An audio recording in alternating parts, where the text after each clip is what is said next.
Doppler 12 Futurecast.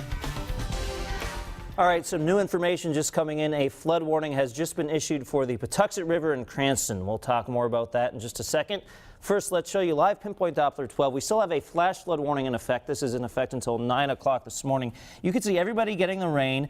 The green shows where it's light to moderate, but you could see some more heavy downpours now pushing through northwestern Rhode Island. Here's an area where I'm especially concerned with. In fact, this is an area where the flash flood warning is in effect. Look at this line from Newport, Tiverton into Fall River, Somerset. You could see the yellow sitting in those spots, and it's been sitting here for a while now. Basically, the precipitation is moving from the southwest to the northeast, and that's why this is going to take a while to completely clear out. So a little concern here, especially places like Fall River. Obviously, we have some trouble with the street drainage when we have heavy rain, so we'll watch this as well as these other cities and towns. And keep in mind, if you don't have to be out this morning, please just stay inside for the next hour or two. Flash flooding can be very dangerous. You might see a flooded intersection, think it's okay, try to drive through it, and you end up floating away in your car. In fact, it's automobiles that are the #1 way in which people get in trouble during floods. Now, we also have this, actually, this is related to the live Pinpoint Doppler 12 image I just showed you. This is a flash flood warning in effect until 9 o'clock this morning. Again, it's for South County, portions of Bristol County, Rhode Island, Bristol County, Massachusetts, Newport County, and again, over the next hour and a half, you just want to use some caution. Here is that river flood warning for the Patuxent River in Cranston. Minor flooding possible this morning into the afternoon. I believe the latest river forecast around 10.5 feet. That would put it at minor flood stage this afternoon, so that is also something we need to watch. Already on the ground is 2 to 3.5 inches. In fact, we had a call from Ray Vincent from Federal Hill of 3.5.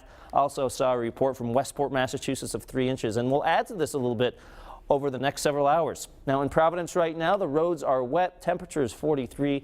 Winds are out of the north at 7 miles an hour. The winds will go calm for a while today before really picking up this evening and especially into Monday. It's 39 in Smithfield. Look at this, 50s along the south coast. Basically, we have a temperature boundary. You can clearly see that, and often it's these boundaries, the contrast between the cold air and the warm air, where heavy precipitation events can set up, and that's what we're seeing right now.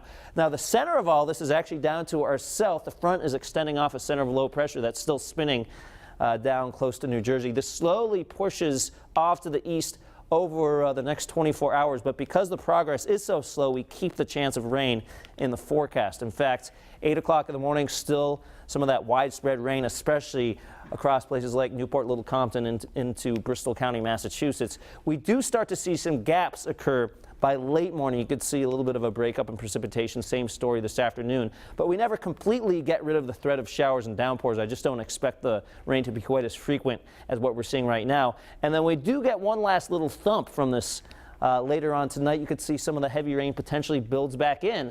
This would be Sunday night into Monday morning. Now Monday, not as much rain, but still showers in the forecast, so it's tough to completely get rid of all this. I've increased these grand totals. Keep in mind this takes into account what's already on the ground. 2.5 to 4 inches. That's because many spots already at 3, so definitely a good dose of rain coming through right now into the rest of the day. Temperature wise, we bring temperatures through the 40s, 45 by noontime, 41 by 5 o'clock. And even if you're at the coast right now, seeing those temperatures in the 50s as the storm pulls away, you'll be knocked back to the 40s and even 30s as we head into the overnight hours. So here's your Monday forecast. 41, chilly with some off and on rain showers. Wouldn't be surprised on Monday to see a few pockets of sleet just off to our north as these temperatures drop. But for most of us, this is a rain event. We do improve things by the middle of the week. 53 your high on Wednesday. Now, Eyewitness Sports with Mark Dondero.